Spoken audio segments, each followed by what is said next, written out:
डुमरी प्रखंड के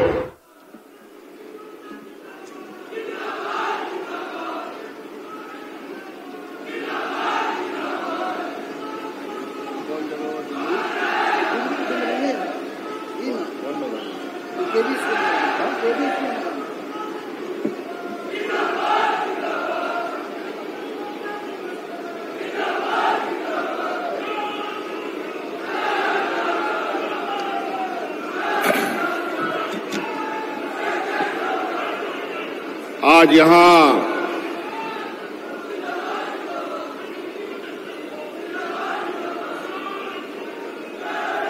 डुमरी प्रखंड के केबी स्कूल इस मैदान में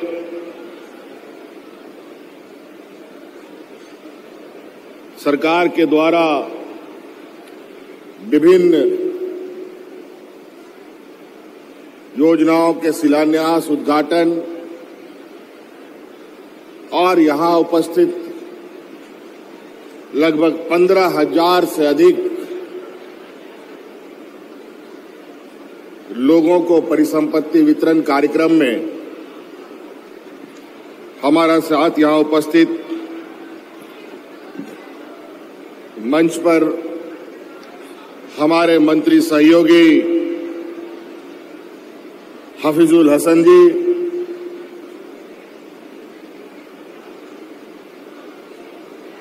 हमारे बीच उपस्थित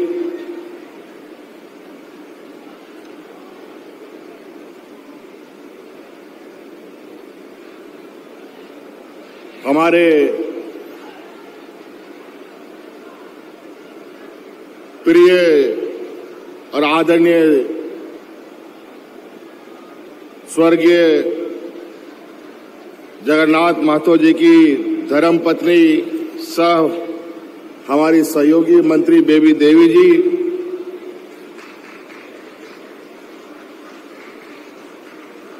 हमारे साथ उपस्थित यहां हमारे विधायक सरफराज अहमद साहब, यहां उपस्थित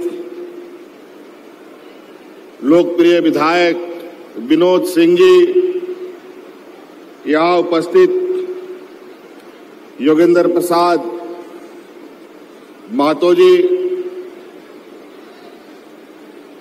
जिला के सभी पदाधिकारीगण और आज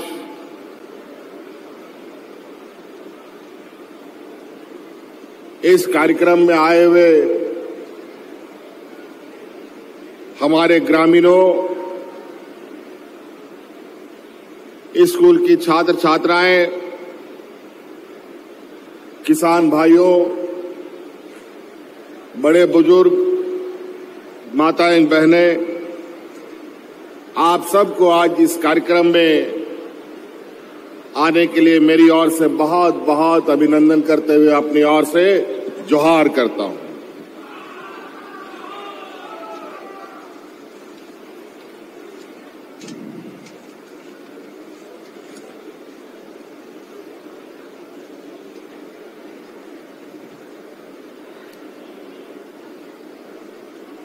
अभी कुछ ही दिन पहले हम नावाडी प्रखंड में गए थे।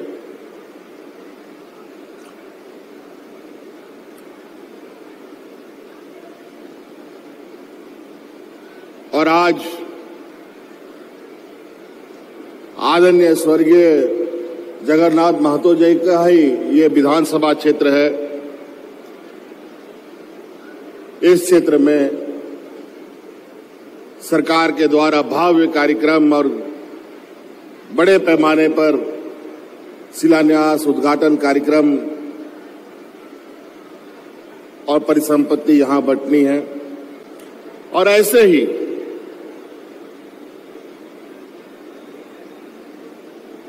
हजारों करोड़ का शिलान्यास, उद्घाटन नावाडी में भी हुआ और हजारों करोड़ का परिसंपत्ति वहां के ग्रामीणों को, किसानों को, छात्राओं को बांटा गया।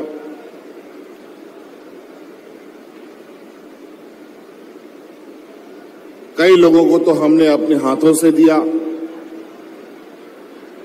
और सही में उस समय भी, चूंकि आज हमारे बीच एक ऐसा नेता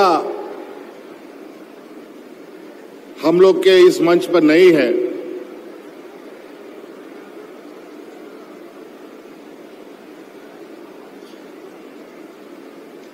जो नेता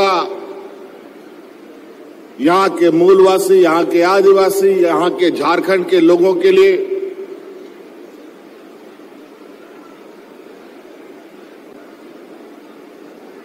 अपनी जान की बाजी लगा देता था।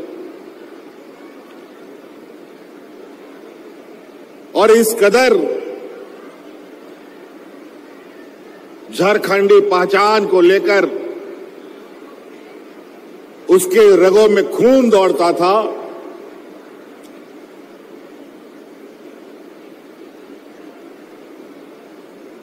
कि आज अपने झारखंडी भाई बहनों को देखभाल करते करते आज वो स्वर्ग सिधार गए। कोरोना महामारी आप सबको याद होगा, खासतौर पर ये डुमरी गिरिडीह जिला तो बहुत अच्छी तरीके से इस कोरोना महामारी के बारे में जूझा था, क्योंकि यहीं से, इसी जिला से लगभग सबसे अधिक हमारे मजदूर अलग अलग राज्यों में काम रोजगार पाने के लिए जाते रहे हैं। और उस वैश्विक महामारी में हम लोग यहां से गए हुए जो मजदूर भाई बहन लोग था, जहां का तहां लोग फंस गया था, उन लोग को ढो ढो करके हवाई जहाज से, ट्रेन से, गाड़ी से उठा उठा कर ला करके हम उन लोग के घर में पहुंचाते थे।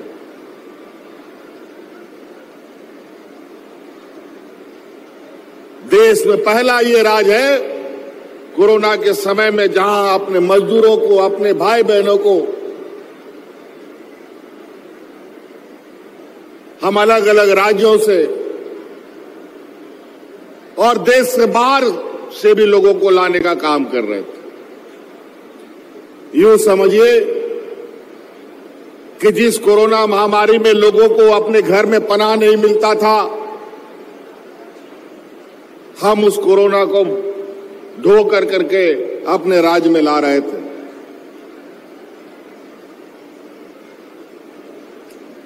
और इस वैश्विक महामारी में सरकार ठीक से खड़ी भी नहीं हुई। महामारी आई,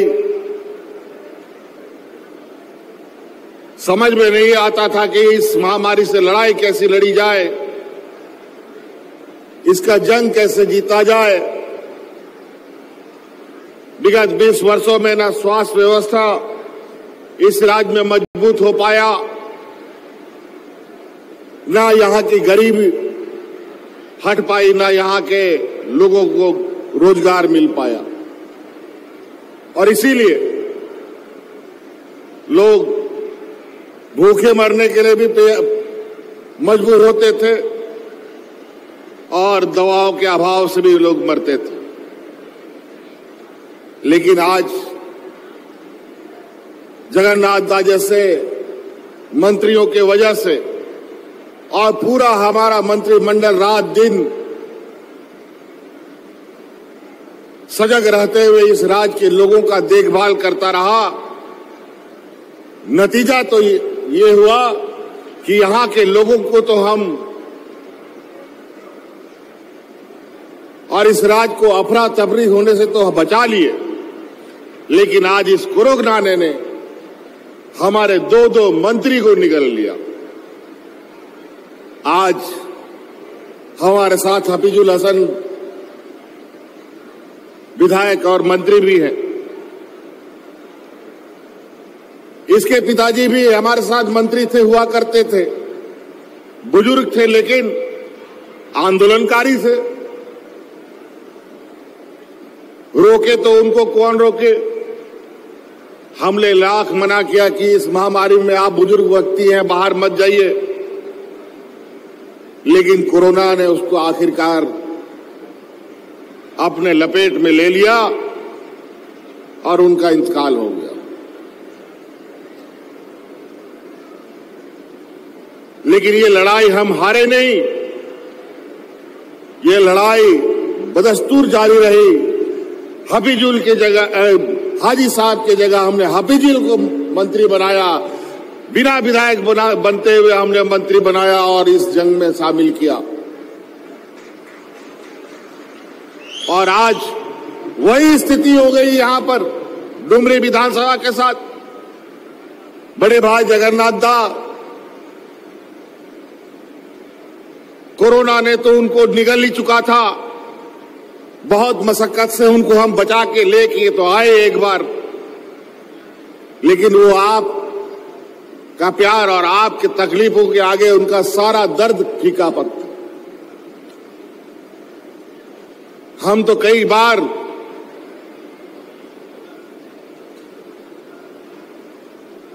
मन मारकर कि ये घूमने नहीं चले जाए, ये बाहर ना जाए, तो हम उनको हेलीकॉप्टर वगैरह भी नहीं देते थे। मन में तो तकलीफ होता था, लेकिन ये जवान पता चला कि चुपके से गाड़ी से निकल गया, गाड़ी तो छोड़िए मोटरसाइकिल से निकल जाए। एक बार जीवन दान अगर ऊपर वाला देता है तो उस जीवन को थोड़ा सा संभाल के रखना पड़ता है, लेकिन जगन्नाथ दा ने ये नहीं किया और आज आपकी सेवा करते करते वो आज इस दुनिया से चले गए। आज भी ये लड़ाई हमने नहीं हारी। आज उस लड़ाई को आगे बढ़ाने के लिए हमने उनकी पत्नी को आज मंत्री बना करके अपना सहयोगी बनाया है।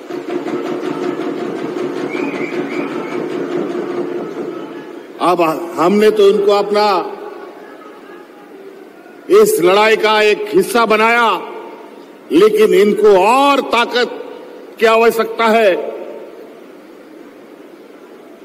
और वो ताकत हमारी डुमरी विधानसभा के लोगों को देना है। मैं जानना चाहता हूं और सुनना चाहता हूं आपके जुबान से कि बेबी देवी जी को अपना ताकत दीजिएगा कि नहीं।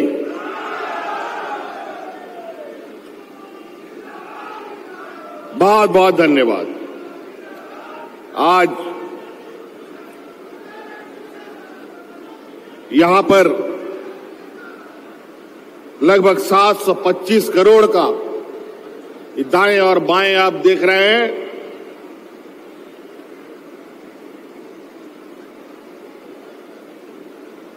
इन दोनों तरफ 725 करोड़ रुपए की लागत से और लगभग 68 करोड़ की लागत से योजनाओं का शिलान्यास और उद्घाटन हो रहा है। 725 करोड़ रुपया के हिसाब से लगभग 160 योजनाओं का यहां शिलान्यास हो रहा है और 68 करोड़ से लगभग 28 योजनाओं का उद्घाटन किया जा रहा है। और यहां जो उपस्थित लोग हैं, महिला हो, बुजुर्ग हो, किसान हो, हमारी छात्र छात्राएं हो, हमारी बच्चियां हो, इन बच्चियों को यहां पर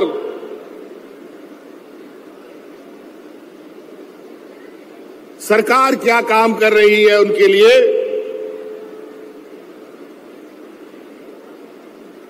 कैसे कैसे योजनाएं सरकार बना रही है। पहले तो सरकार क्या काम करती थी किसी को पता भी नहीं चलता था, सब कागज कलम में ही सब योजनाएं दम तोड़ देती थी।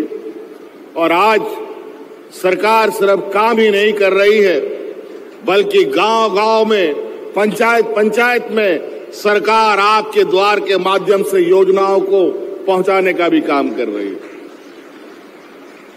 उसी क्रम में कभी कभी हम भी निकल जाते हैं और हम देखना चाहते हैं अपनी आंखों से कि सरकार सही में काम कर रही है, खाली लोगों को आंखों में धूल झोंकने का काम कर रही है। यहां लगभग 15,000 ऐसे लोग बैठे हैं जिनको आज यहां से सरकार की तरफ से परिसंपत्ति बंटी जानी है। और यहीं से नहीं, बल्कि हम रांची से भी इन सब कार्यों का आकलन करते हैं। सभी मंत्रियों को अलग अलग क्षेत्रों में भेजते हैं। कभी आपने कभी सोचा था कि सरकार आपके द्वार में आके खड़ी होगी और आपकी समस्याओं को जानने का प्रयास करेगी? विगत 20 साल राज अलग हुआ, कभी कोई सरकार बीडीओ सीओ आपके दरवाजे में आया? लेकिन वर्तमान आपकी सरकार ने आपके पंचायत में, आपके दरवाजे में सरकार को ला जाकर खड़ा किया और आपकी समस्या का समाधान किया। आज उसी का परिणाम है, आज उसी का परिणाम है जहां हमारे गांव में 2, 4, 5 बुजुर्गों को पेंशन मिलता था, आज कोई गांव में ऐसा बुजुर्ग नहीं है 65 साल से ऊपर का, 60 साल से ऊपर का जिसको बिना पेंशन का हो। सबको पेंशन मिलता है। पहले एक आध विधवा लोग को पेंशन मिलता था, अब इस राज्य में कोई विधवा नहीं है जिसको पेंशन नहीं मिलेगा। ये कानून हमने बना दिया। इस राज्य में कोई भी विकलांग होगा,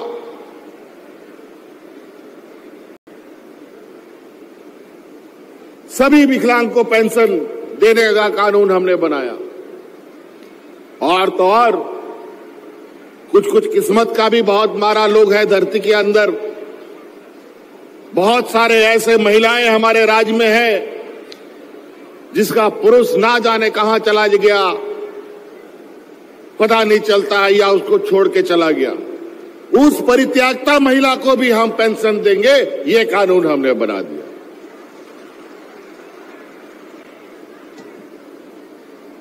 अभी सावित्रीबाई फूले योजना के माध्यम से लगभग 9 लाख बच्चियों को हम जोड़ रहे हैं। आपके इस विधानसभा में तो हमको पता चला है 2 मॉडल स्कूल जो उत्कृष्ट विद्यालय है वो भी बन गया है। नावाडी में तो हमने अपने आंखों से देखा है। और अभी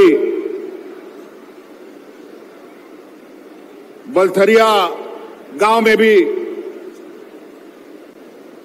उत्कृष्ट विद्यालय बनकर तैयार हुआ है। अब हमारा स्कूल भी प्राइवेट स्कूल से बढ़िया स्कूल बन के रहेगा। आज उन स्कूलों में जो शिक्षक हैं, उन सभी शिक्षकों का ट्रेनिंग हम लोग IIM जैसे संस्थाओं में करा करके इन बच्चों को शिक्षा दिलाने के लिए भेज रहे हैं।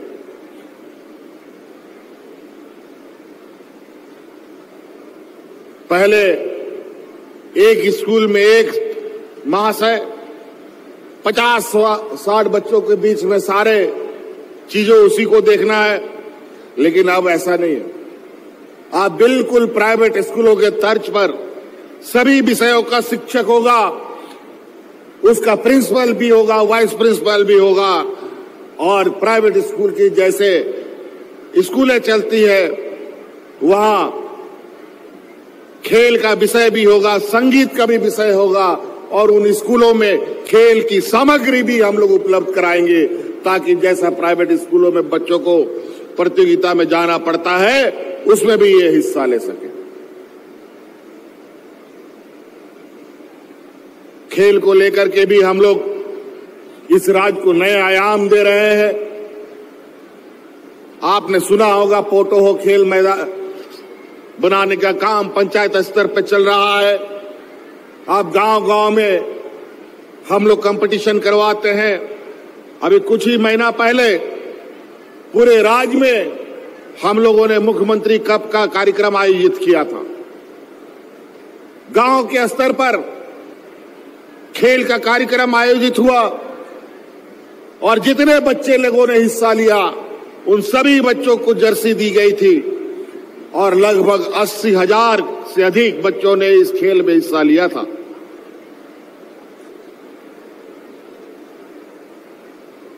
खेल के क्षेत्र में भी आप अपना बेहतर भविष्य बना सकते हैं। अभी कुछ दिनों के बाद झारखंड में एशियन हॉकी चैंपियनशिप होने जा रहा है। पूरा देश विदेश से यहां पर खिलाड़ी आएंगे झारखंड में, और जिस तरीके से बड़े बड़े खेल का आयोजन होता है वैसे कार्यक्रम को आयोजन करने का हम लोगों ने लक्ष्य रखा है और खेल को आगे बढ़ाने का संकल्प लिया है। अभी आपके लिए ओबीसी विद्यालय नवाडी में भी बन के तैयार हुआ और बालिका आवासीय विद्यालय चंद्रपुरा में भी बना, संस्कृत विद्यालय भी तारानटी चंद्रपुरा में बना है, और यहीं पर इसी विधानसभा के अंदर में नेतारहाट स्कूल के तर्ज पर एक भव्य स्कूल बनने की तैयारी हो रही है। ये वो नेतारहाट है जहां पर इस देश ने सबसे अधिक आईएएस आईपीएस बनाए, उसी के तर्ज पर यहां पर वो स्कूल भी बनेगा। तो कई ऐसी चीजें हैं आपके बीच में। बिरसा हरित ग्राम योजना के माध्यम से अभी देख रहे हैं बारिश कितना धोखा देने का कोशिश कर रहा है, आंख में चौनी खेल रहा है किसानों के साथ। पिछले वर्ष भी राज्य में सुखाड़ पड़ा, इस बार की भी स्थिति कमोवेश वैसे ही नजर आ रहा है। हम लोग परेशान हुए पड़े हैं। किसान करे तो क्या करे, और इस चक्कर में लोग रोजगार के लिए पलायन नहीं करे कि ना करे, ये भी चिंता की स्थिति पे है। लेकिन हम लोग भी चीजों को बहुत हालात गंभीरता के साथ इसको देख रहे हैं। जैसे परिस्थिति उत्पन्न होगी सरकार उसके अनुरूप घोषणा भी करेगी। आज गिरिडीह जिला से बड़े पैमाने पर हमारे मजदूर अलग अलग राज्यों में जाते हैं, खास तौर पर मुंबई में बहुत बड़े पैमाने पर लोग जाते हैं। मैं यहां के अपने मजदूर साथियों से कहना चाहता हूं, अब बेहतर रोजगार के लिए जरूर जाते हैं, लेकिन पहले जैसी स्थिति जो आपकी थी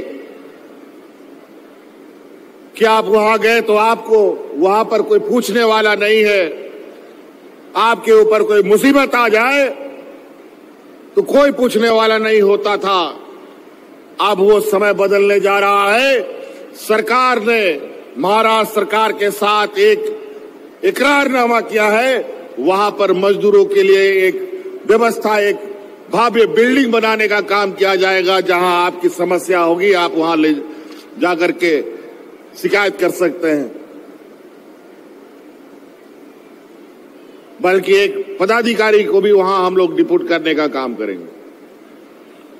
हमारे मजदूर अलग अलग राज्यों में जाते हैं। अभी हम अंडमान निकोबार गए थे, वहां पर भी झारखंड के कई मजदूर, लेह लद्दाख में जाते हैं कई मजदूर, कर्नाटक वगैरह में जाते हैं कई मजदूर। सभी राज्यों के साथ हम लोगों ने इस बार विशेष रूप से मजदूरों के लिए योजना बनाया है। जो मजदूर बाहर मारे जाते हैं, किसी कारणवश किसी घटना में उनका मृत्यु होता है, तो उनके शरीर को भी वहां से लाने का काम सरकार करती है और उनके परिजनों को देने का काम कर रही है। तो कई ऐसी चीजें हैं। अभी हमारा ग्रामीण क्षेत्र यहां पर बहुत अधिक है राज्य में, और ग्रामीण सड़क बहुत जर्जर स्थिति में हो जाता है हमेशा। तो हमने इस बार निर्णय लिया है, अभी जो हमें जब हम विभाग का आकलन कर रहे थे, जब विभाग की समीक्षा कर रहे थे, तो पता चला कि 15,000 किलोमीटर सड़क जो ग्रामीण क्षेत्र में पड़ता है, उनको विभागों ने अलग अलग चरणों में बोला कि इतना किलोमीटर इस बार बनाएंगे, उतना किलोमीटर अगला साल बनाएंगे, उतना किलोमीटर फलना साल बनाएंगे। तो हमने निर्देश दिया है कि नहीं, अब ये इस साल उस साल वाला काम बंद करो, 15 के 15,000 किलोमीटर इस बार बनाने का काम शुरू किया जाए, ताकि पूरे राज्य का ग्रामीण सड़क बन के तैयार हो जाए।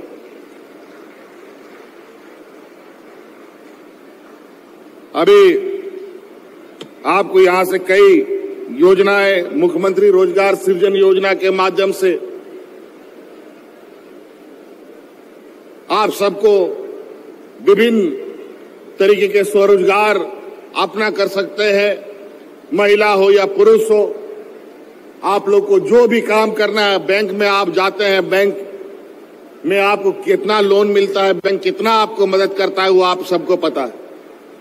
इसलिए सरकार ने खुद ही अपना एक योजना निकाला है, जिसके माध्यम से आप राशन दुकान से लेकर के, बढ़ई दुकान से लेकर के, जूता दुकान से लेकर के, कपड़ा दुकान से लेकर के, लोहार दुकान से लेकर के, गैराज से लेकर के, सैलून से लेकर के, ब्यूटी पार्लर तक खोल सकते हैं, सिलाई मशीन का दुकान खोल सकते हैं। इसके लिए आर्थिक रूप से सरकार आपको सहयोग करेगी।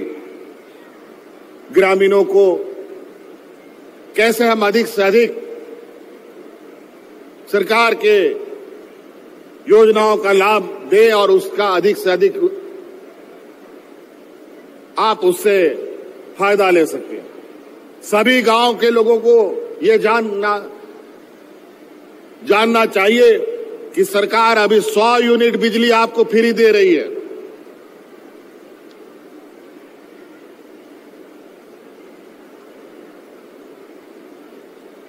अभी हम लोगों ने हरा राशन कार्ड भी बांटा है, जिसमें जो बचे कुचे गरीब लोग हैं इनको हम लोग राशन दे रहे हैं।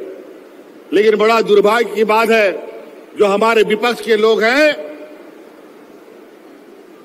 जिनका केंद्र में सरकार है, जो एफसीआई गोडाउन है, सरकार का जो एफसीआई है, वहां से हम अनाज मांग रहे हैं कि गरीबों को हम अनाज देना चाहते हैं। राज्य सरकार अपने खर्च पर बाकी बचे गरीबों को अनाज दे रही है, तो सरकारी दाम पर हमको अनाज उपलब्ध कराया जाए। लेकिन आज ये गैर भाजपा शासित राज्यों को अनाज नहीं दे रहे। नतीजा ये हो रहा है कि हमको महंगे में बाजार से अनाज खरीद करके गरीबों को देना पड़ता है।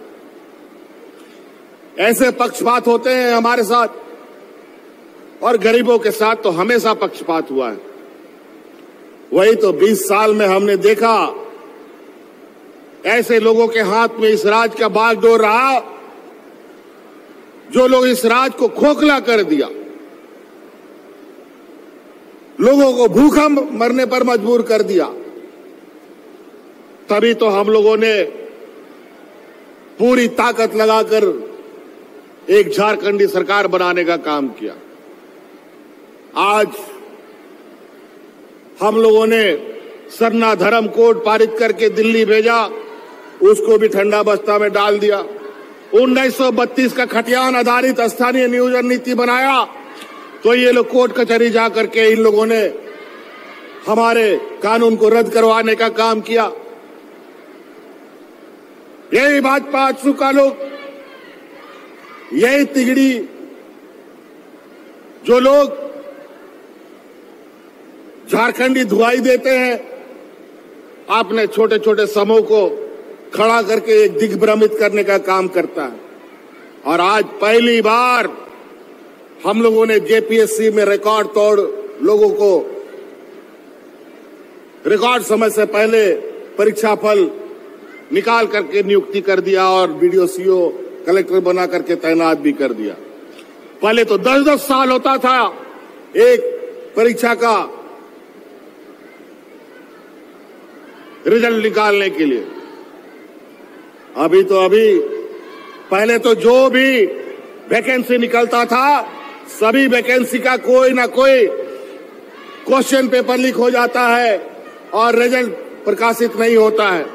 अब हम कानून ऐसा बनाने जा रहे हैं कि जो रिजल्ट आउट करेगा उसको हम 10 साल के लिए जेल में डाल देंगे। कई सारी चीजें,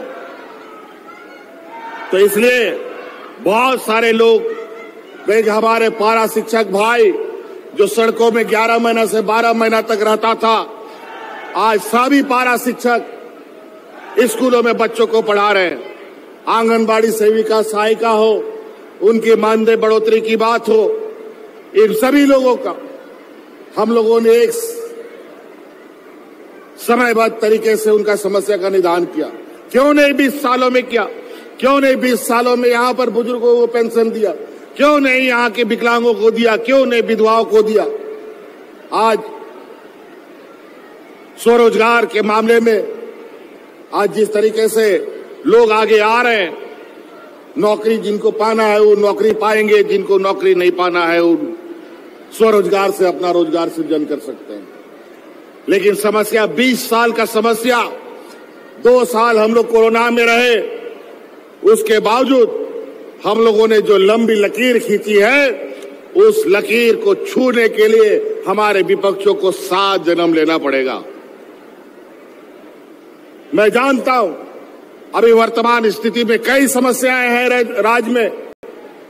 आज इन लोगों ने जिस तरीके से समस्याओं का भंडार छोड़ रखा है, लेकिन उस समस्या का समाधान भी हम करेंगे, लेकिन संयमित तरीके से।